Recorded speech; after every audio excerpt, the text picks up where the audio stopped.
I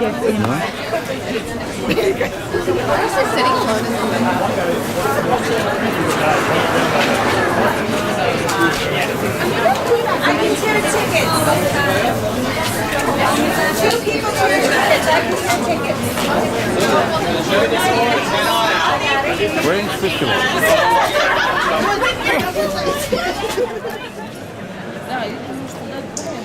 Also want to let you know that The Outsider, the film, as well as also other films that we have, like The Gardien, that there are books from which it's either the screenwriter, the director themselves, or the authors that then influence the directors to adapt the story on screen. Those are for sale, for that way they're great keepsakes. Watch the film closely because we're so fortunate to have as you know, throughout the history of our festival and with our partnership, thanks to the president of our festival, Pierre-William Glenn, the president of the CST, the CST collects all the first time also in Richmond with us, Brigitte Pasquet, who has also, I just wanted to say that she's worked on so many other aspects of films. Brigitte, as she's worked on some of the Claude Lelouch films that we know as well. So welcome for the first time an accessorist and prop person here.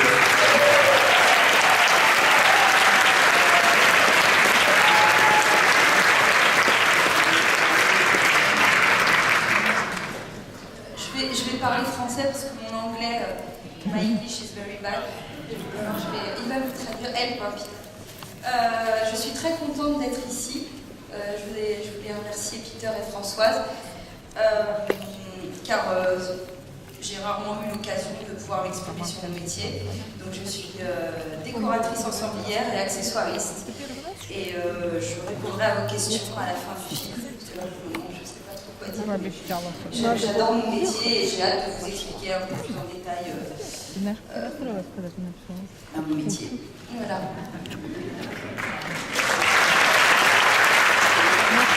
So I'm so happy to be here with you, and I thank Peter and Françoise for bringing me because it's really rare to have the occasion to speak to the public about my career and about what I do. As far as an accessorist and what that means in a film. So I'm someone that is passionate and I love my job, and I'm really truly looking forward to questions you have after the screening of the film.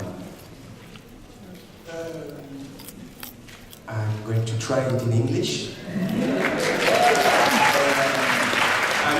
I'm very glad to be here and to be invited by you and Françoise, really. And I met a lot of people that told me that the festival was amazing, and at every séance, every screen, the place was full, even in the morning. So congratulations, first of all, because it's rare in a festival that the room when the room is full at the morning, especially when it's a short movie. So congratulations, and this movie that you are going to see was very important for me because there was a big role in my career, big responsibility because the affair was very a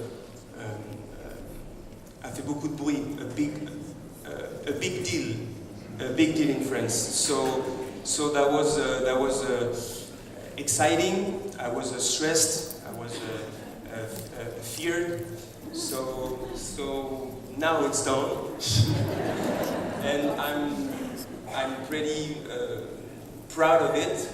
And I hope that you are going to like it, to appreciate it. And after, I will be happy to answer. Great. Thank you. So we'll be back for question and answer with Brigitte and Arthur after the screening. Enjoy the film.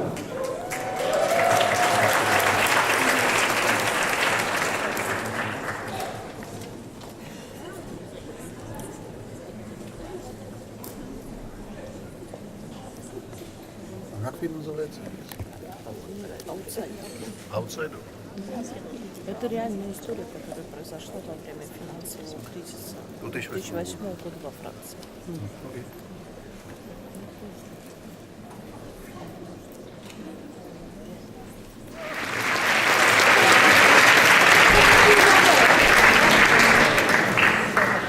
So, you know the drill, just wave your hand and we'll have Ian and Phoebe who are here that will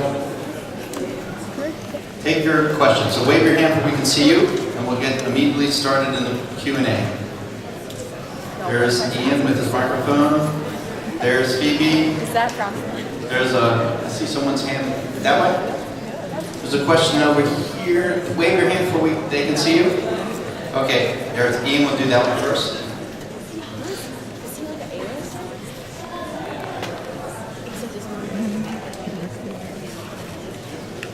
Hi, thank you for your film. I wanted to ask what you think the message for society is in this film, and also, while you were portraying this trader, if you also felt like the highs and lows of trading, even though it was just a movie.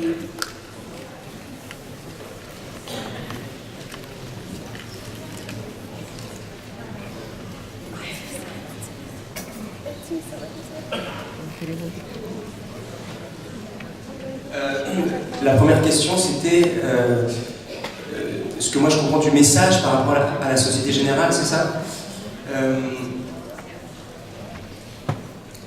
Moi, c'était tout l'enjeu dans le fait d'accepter de faire ce film, c'était de me positionner en tant que citoyen, juste qui regarde les informations et qui est pas très informé, parce que à la base, ça ne m'intéressait pas beaucoup, la finance, avant que je sois approché pour jouer ce rôle-là.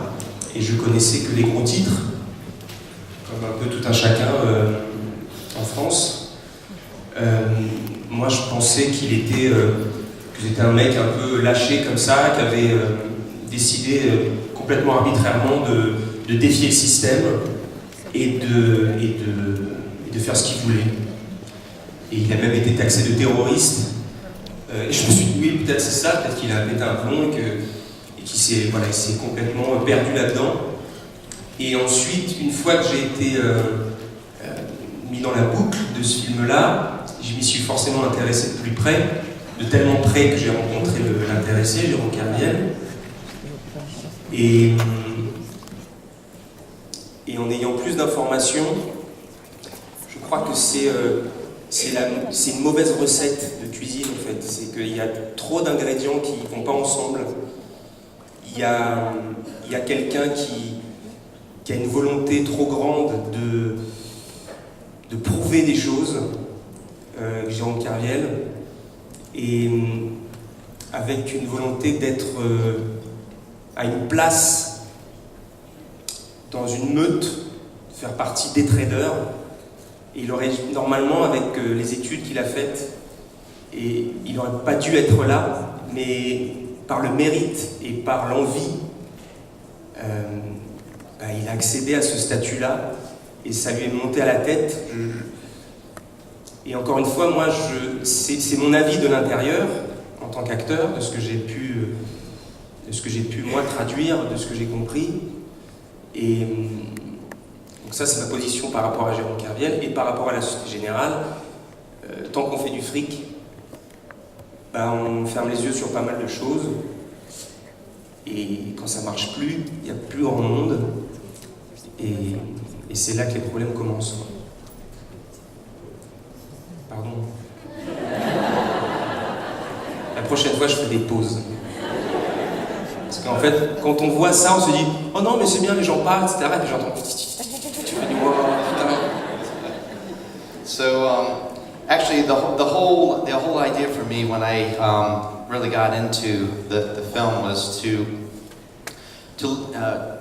at first I was like every other citizen, mostly, who is not really too informed about the details of such things, besides just knowing what you read in the headlines of the press about some of these activities that go into the banking world. So, I just started to realize that, this is a guy who really just decided, really to also go out on his own and do what he wants. And the press, they even considered, called him, sometimes and referred to him as a terrorist for what he did. But as soon as I was in the loop and really got involved in it and understanding, in fact, I even met Jerome Kirvel in the preparation of the film, and I realized that, and I got a lot more information and understood that really what was happening was it was a bad recipe. There was just too many ingredients and what was going on, and some of this was involved by himself because he wanted to prove perhaps too much. He wanted to have his place in the pack and to really to make it. And so this was reinforced by the fact that he was somebody that really, the way he came about is he wasn't in a situation where he was going to go up into the higher echelons. And so once he got up in there, he really started to branch out and do these things. And to the question also about society and the film and the implications of this is that the message that comes out is one that we all know. It's that the bottom line is money at all costs. Do whatever it takes in order to make money. And in his situation, he was given the green light, and that's what he was doing. But when the shit hits the fan and things really go bad, then you end up in this tickle situation.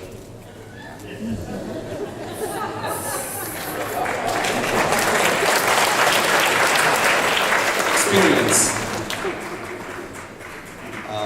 Okay, so next question, over here to the right. Merci pour votre film. I have an accessories question. I noticed the black ring. I'm not sure if it was Cartier or whatever. If you could give us the details of the black ring he wore, and if there's any intentional symbolism in why it changed to platinum or silver towards the end of the movie.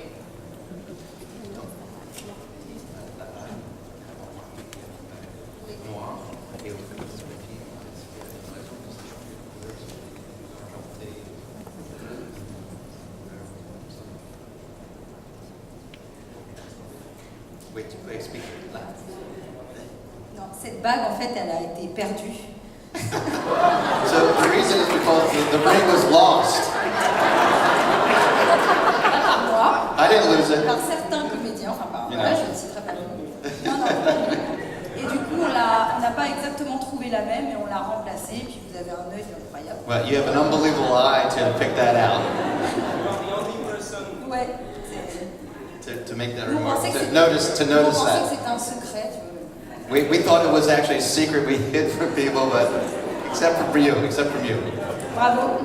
Bravo. Yeah, there's other things in the film as well. Yeah, over here on the left. Bonjour, désolée pour mon accent. Mais vous avez rencontré Jérôme, et est-ce qu'il y a vu le film, et qu'est-ce que c'est l'opinion de Jérôme de la film? So you said that you actually met Jerome, and so did he actually see this film, and what did he think about it? Alors, il a vu le film, il a été présent dès le début du film, dès la... pas vraiment au casting, il n'était pas présent personnellement, mais il a été un petit peu... voilà, il a discuté avec le réalisateur, il s'est un peu préoccupé de savoir qui allait rentrer dans sa peau. Et il a vu le film, et moi ce qu'il m'a dit, c'est qu'il était heureux, c'est ces termes, heureux que je l'ai incarné, et il était fier, mais qu'il avait qu'il pouvait me dire ça parce qu'il avait une distance avec ce film. Il pouvait mettre à distance son histoire. Et c'est pour ça qu'il a utilisé ces termes de quelqu'un qui est heureux, qu'il était content, mais c'est parce que justement ça lui permettait cette distance-là. Et j'ai su par le réalisateur que la première fois qu'il l'a vu, la toute première fois, parce que forcément il l'a vu plusieurs fois, la première fois c'était en salle de montage, c'était dans les derniers moments, dans les toutes dernières versions, et il a eu beaucoup de mal, ça a été très dur, dans un premier temps. Mais au final, voilà, il s'est libéré. C'est comme si j'avais porté le poids, avec tout le... Enfin bref, je ne vais pas dire de choses, mais que le film portait le poids de son histoire. Et qu'enfin, grâce à cette distance-là, il pouvait un peu souffler et voir un film juste.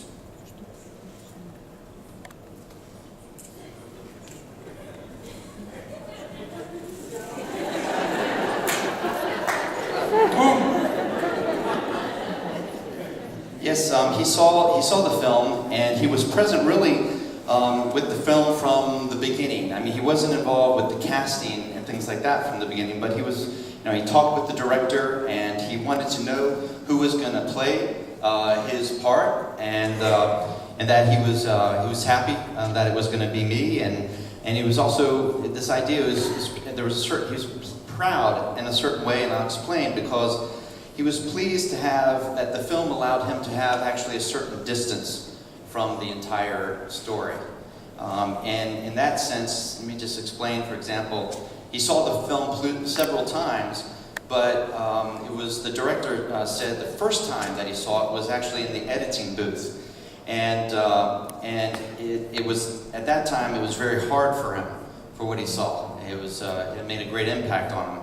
And then, as he saw it again, he got to realize that this film offered him something that was important, because it was as if the film itself was carrying all the weight that had been on him, and now was in this film, and he could take a distance from it and just see all of that as a film.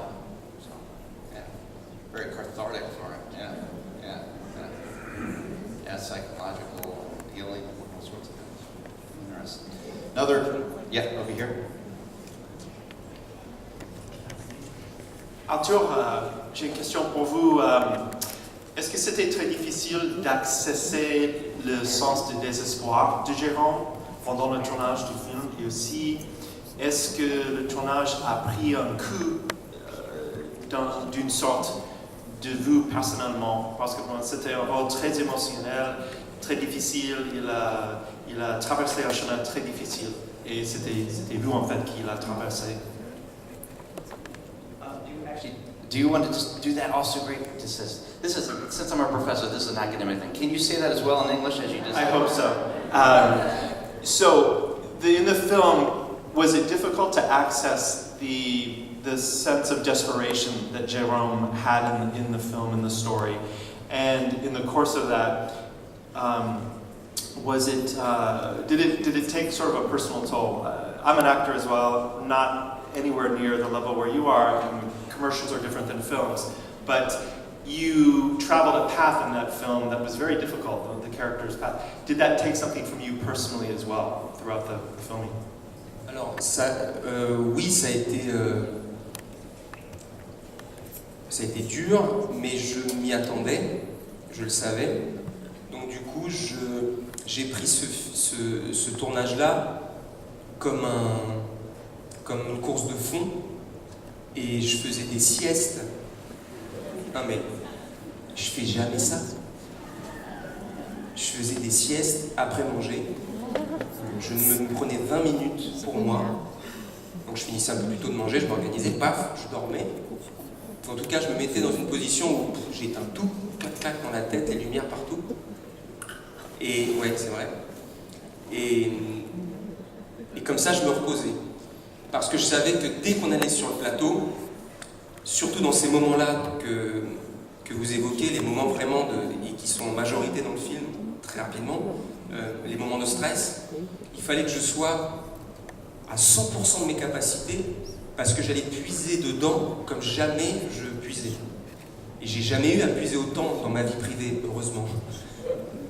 Et donc c'était dur, ouais.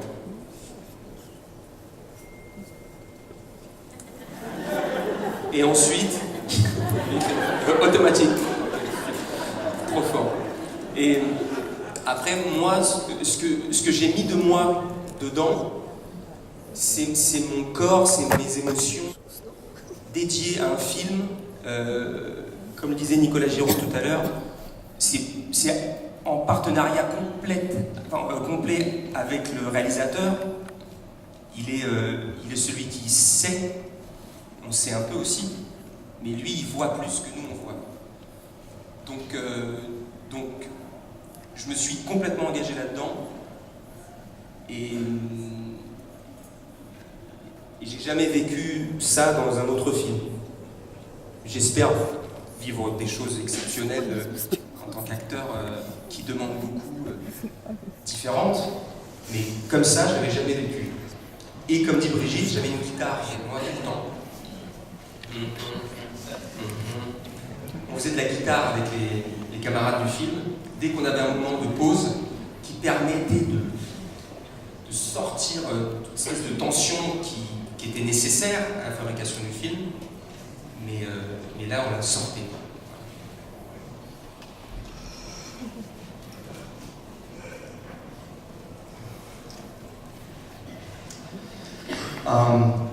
Yes, actually, it was hard.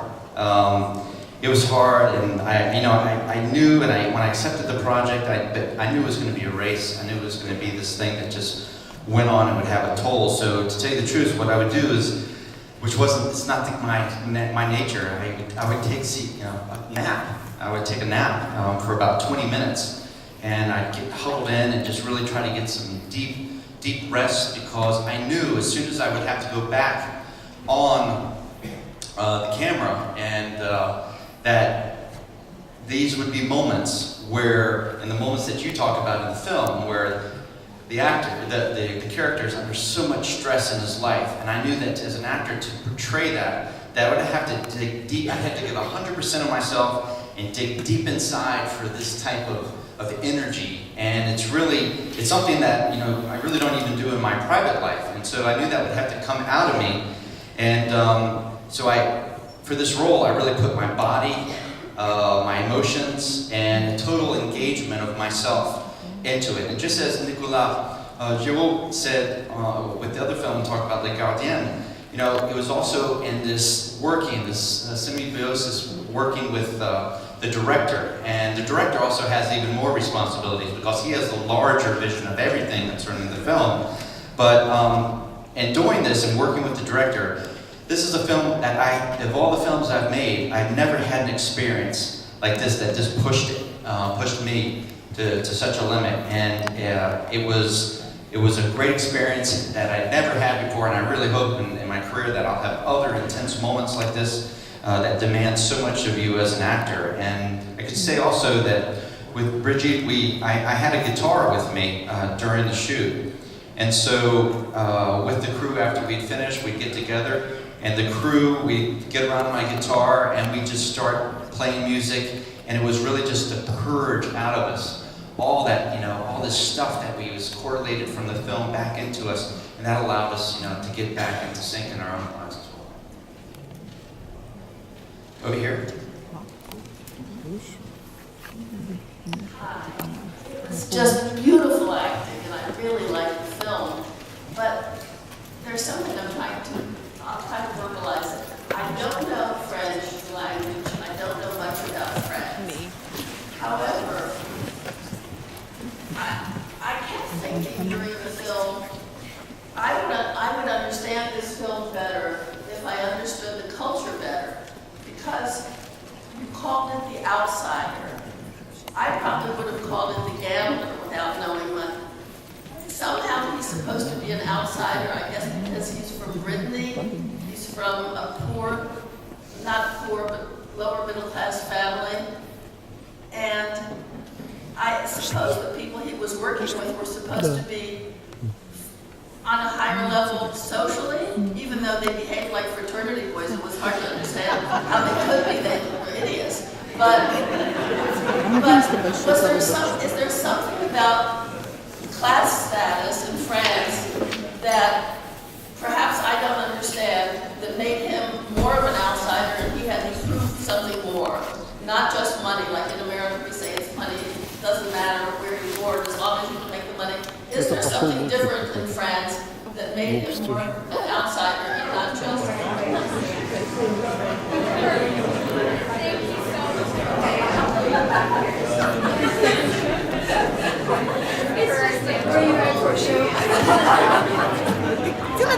раз телефоном камеры. Там тебя слушаю. Значит, это самое. Нам понравился фильм. Он, во-первых, сыгран замечательно. Во-вторых, такое ощущение, что он какой-то черно-белый. И все время, он не был черно-белым, но он какой-то серый.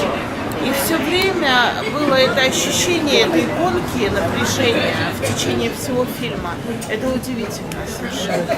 Как ты как бы чувствуешь этот озноб трейдера, когда он каждую секунду нажимает на... Миллиард туда, миллиард сюда. На мышку, да, и все время следит за числами, и глаза у него красные, бегут по экрану, и даже в обыкновенной жизни он такое ощущение не расслабляется, не отвлекается, и это все это время, это было такое напряжение, и было такое ощущение, что ты сам ногами перебираешь и на мышку кликаешь. Да, согласен. Фильм замечательный, он действительно передал все свое напряжение, как он играл, так же ты в зале сидишь и чувствуешь эту его. Как будто ты там. Да, как будто ты Хороший играешь, фильм. там миллионы. Миллиарды. Миллиардов, действительно. Ну ладно, спасибо. Замечательно. Так,